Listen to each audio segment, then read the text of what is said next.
The National Archives has joined forces with the Heritage Trust to host a series of film nights featuring historical footage of Gibraltar. The evenings have highlighted previously unseen footage of World War II, which has been edited and compiled for the occasion. This film was filmed by the MOD during the war for propaganda, for patriotism, I presume.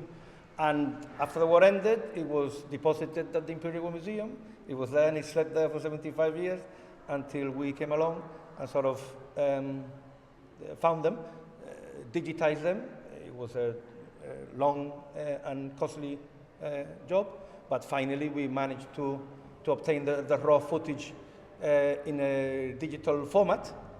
And now what we did was created a little bit of a montage and added music to it and divided it into 4 parts, so it make it more viewable for the general public. And any particular moments from that footage that perhaps stand out for you?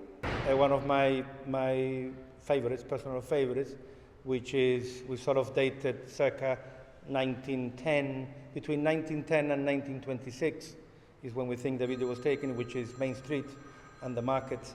And it's a German-made film, and taking into consideration that filmmaking actually started in the late 1800s, 1890, it's very, very early. We're very lucky to have this film, which has survived. It's a mere 6 minutes, but I think it's really, really worthwhile, and you can see Main Street and the way that people dressed up, and old men with hats and jackets, nobody with jumpers or fleeces or things like that. That is my personal favorite.